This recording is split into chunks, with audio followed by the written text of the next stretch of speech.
भैया ये है 4 पिन का रिले, आप देख सकते हैं। 4 पिन के रिले को चेक करना है। हम सेल्फ वाला का चेक करेंगे।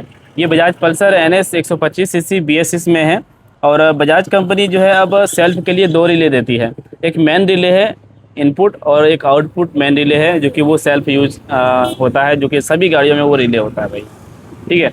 तो ये मेन रिले को जो होता है, इसको चेक कैसे करना है, इस रिले को कैसे चेक करना है, रिले ख़राब है या सही है, और रिले तक वोल्टेज कैसे आता है, ग्राउंड कैसे आता है, फिर इनपुट क्या है, आउटपुट क्या है, ये वायरिंग के बारे में हम समझेंगे। अभी ये जो है ना सेल्फ काम कर रहा है, वर्किंग कंडीशन में है, कोई दिक्कत नहीं। लेकिन हम चेक करना सिखाएंगे कि सेल्फ में कोई गड़बड़ी आती है, सेल्फ ख़राब है या फिर रिले ख़राब है, या फिर इसकी वायरिंग में कोई दिक्कत है, तो हम कैसे पता करेंगे। ये इसका 3 इनपुट होता है और एक आउटपुट होता है। आउटपुट यानी कि 12 वोल्ट की सप्लाई ये करता है इनपुट लेके। ठीक। तो सबसे पहले हम जानेंगे यहाँ पर वायरिंग के बारे में। ये जो आप 4 वायर देख रहे हैं, 4 पिन वाले रिले में तो 4 वायर ही मिलेगा ना, 5 पिन वाले में 5 वायर मिलेगा। तो ये 4 वायर जो आप देख रहे हैं ना, ये रेड पे ग्रीन, ये जो होता है ना, ये होता है ECU से ग्राउंड देता है। और मैं आपको लाइव भी दिखाऊंगा अभी कि ECU से ग्राउंड मिलता है कि अलग से ग्राउंड दिया हुआ है। और ये वाला जो देख रहे हैं, ये किल स्विच से जुड़ा रहता है ये वायर। ये ग्रे पे रेड वायर है, ग्रे पे रेड वायर। ठीक। और ये वाला जो देख रहे हैं ना, ये इनपुट है 12 वोल्ट, जो कि किल स्विच द्वारा आता है। और ये जो आप देख रहे हैं ना, ये सेल्फ यूज करने पर 12 वोल्ट आएगा, जो कि येलो पर रेड कलर है।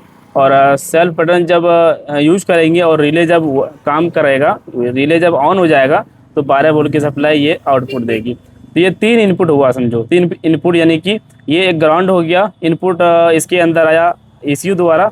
और ये इनपुट 12 वोल्ट हो गया किल स्विच द्वारा। चाबी ऑन करने पर वोल्टेज आता है किल स्विच में, और किल स्विच ऑन करेंगे तो फिर यहाँ वोल्टेज आएगा। और ये हो गया एक सेल्फ स्विच द्वारा, जो कि ये तीनों इनपुट यानी कि इसके अंदर गया, रिले के अंदर गया, और फिर आउटपुट निकाला ये वाला वायर। तो अब आपको कैसे पता चलेगा कि ये वाला वायर आउटपुट है, तो आप यहाँ पर भी देख सकते हैं। ये जो आप स्विच देख रहे हैं, इसका यहाँ पर भी आपको देखने को मिलेगी रेड में येलो वायर। और ये जो है ना, ये ग्राउंड है इसका। ठीक। ये रिले, ये भी मेन रिले है, जो कि सेल्फ इसी से चालू होता है। और इसको वोल्टेज ये वाला रिले देता है। ठीक है। यही रिले इसको वोल्टेज देगा, तब ये आगे वोल्टेज देगा मोटर को, जो कि मोटर चालू होता है। तो इस तरीके से काम करता है। अब मैं आपको वोल्टेज चेक करके दिखाता हूँ। हम एक वायर को क्या करेंगे, हम पहले यहाँ से ग्राउंड चेक करते हैं कि ग्राउंड आखिर ECU से कैसे मिलता है। तो मल्टीमीटर का सेटिंग हम यहाँ पे कंटिन्यूटी मोड पे रखेंगे। ये कंटिन्यूटी मोड है, आप देख सकते हैं। और अभी हम चाबी को ऑन करेंगे वहाँ से। देखो अभी मैंने इसको टच करके रखा है, तो कोई भी साउंड क्रिएट नहीं हो रहा है। ये देखो कोई साउंड नहीं मिल रहा है। जब चाबी को हम ऑन करेंगे ना, तब ये साउंड मिलेगा। देखो चाबी ऑन करने के बाद इसमें कंटिन्यूटी मिल रहा है, यानी कि ग्राउंड मिल रहा है। इसका मतलब क्या है कि भाई ECU को ग्राउंड दे रहा है ना। देखो हो रहा है। अब दूसरा वायर चेक करेंगे 12 वोल्ट वाला। ये देखो ये चाबी ऑन है अभी। और अभी हम 12 वोल्ट चेक करते हैं। ये देखो यहाँ से हम 20 वोल्ट पे लेते हैं। मल्टीमीटर को हमने 20 वोल्ट पे ले आया।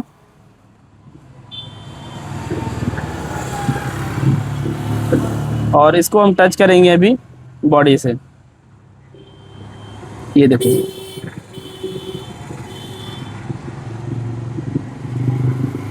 कितना आ रहा है भाई, बैटरी वोल्टेज शो कर रहा है। हम यहाँ से किल स्विच को ऑफ करेंगे। किल स्विच ऑफ किया, बैटरी वोल्टेज गायब हो गया। तो इससे क्या पता चलता है कि ये वाला जो वायर है ना, ये किल स्विच से जुड़ा हुआ है, 12 वोल्ट है। अब हम दूसरे वायर में जाते हैं, बीच वाले में। हम बीच वाले में आए, तो ये जो है, ये सेल्फ बटन दबाने के बाद जो है वोल्टेज आएगा। अभी देखो कोई वोल्टेज नहीं आ रहा है। सेल्फ बटन जब दबाएंगे तो ये वोल्टेज आएगा। ये देखो हमने सेल्फ बटन दबाया, वोल्टेज आ रहा है, आ गया। अब उसके बाद जो है लास्ट वाला जो वायर मिलता है, इसमें अभी वोल्टेज कुछ भी नहीं मिलेगा। कुछ भी सेल्फ वगैरह कुछ भी यूज़ करो, नहीं मिलेगा वोल्टेज। तो इसमें वोल्टेज कब मिलेगा, जब रिले काम करेगा तब। हम चाबी को ऑफ करके हम रिले को लगाते हैं। और ये देखना, रिले को लगाने के बाद ये हमने रिले लगा दिया। और हम यहाँ पर एक पिन को डाल देते हैं इस तरीके से। और अभी हम चेक करेंगे सेल्फ बटन दबा के। हालांकि बैटरी लो, अभी सेल्फ चालू नहीं होगा, सिर्फ आवाज़ करेगा। अभी देखो ये हमने टच करके रखा है, सेल्फ बटन दबाएंगे तब ये वोल्टेज आएगा।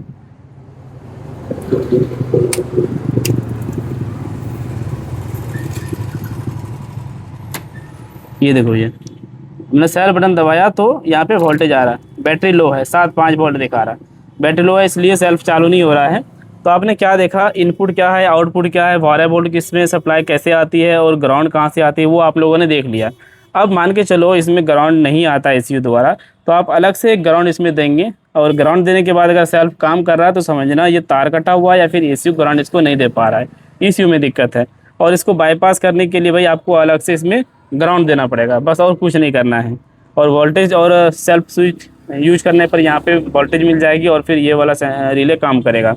तो ये जो है रिले ऑन होने के बाद ये वोल्टेज इसमें आता है, इस वाले वायर में वोल्टेज आता है। अभी मैं आपको इसको भी चेक करके दिखा देता हूँ। ये देखिए हमने ये यहाँ पे ऐसे लगाया और हम इसको ऐसे टच करते हैं तो ये देखिए आ रहा है ना। तो यहाँ से जो है वोल्टेज इसके अंदर आया और इसके अंदर जो ग्राउंड है वो पहले से ही रहता है। इसको ग्राउंड ईसीयू नहीं देता है, कोई नहीं देता, इसमें ग्राउंड डायरेक्ट है। ठीक है, तो आई होप इस वीडियो के माध्यम से आपने समझ गया होगा कि सेल्फ का जो मेन रिले है छोटा वाला वो कैसे चेक करना है, और इसके कनेक्शन के बारे में आप लोगों ने समझ लिया। अब हम आपको चेक करके दिखाते हैं कि रिले को कैसे चेक करना है, टेस्ट कैसे करना है। इसको हम खोल लेते हैं यहाँ से कि रिले ख़राब है या सही है। आप इसको रिले टेस्टर आ चुका है जो आप स्क्रीन पर देख पा रहे हैं, और वो चीज़ें आप ले भी सकते हैं मेरे वीडियो के माध्यम से। ये मल्टीमीटर भी आप ले सकते हैं, मल्टीमीटर भाई हर किसी को ज़रूरी है। मल्टीमीटर और रिले टेस्टर दोनों आपको स्क्रीन पर दिखाई दे रहा होगा, और ओबीडी मशीन भी, ये सारा कुछ आपके पास होना चाहिए। तो अभी हम रिले टेस्ट करेंगे। तो रिले टेस्ट करने के लिए हम क्या करेंगे, दोनों पतले वाले पिन पे हम इस तरीके से हम टच करेंगे, और यहाँ पे ohms पे रखना है, ये 200 ohms पे। मल्टीमीटर की सेटिंग हम 200 ohms पे रखेंगे, और इस तरीके से हम रिले चेक करेंगे भैया। ये देखो कितना शो कर रहा है, इस तरीके से आप देख पा रहे हैं। ये जब गर्म होगा तो ये ज़्यादा रहता है, ठंडा होने पर कम होगा। अगर आपको यकीन नहीं है तो मैं एक बार इसको ठंडा करके लगाता हूँ। 102.0 दिखा रहा है, कम होता जा रहा है, क्योंकि ये भाई ठंडा गर्म तो अंदर है ना, हम तो बाहर से ठंडा कर रहे हैं, कोयल तो ठंडा हुआ नहीं अभी तक।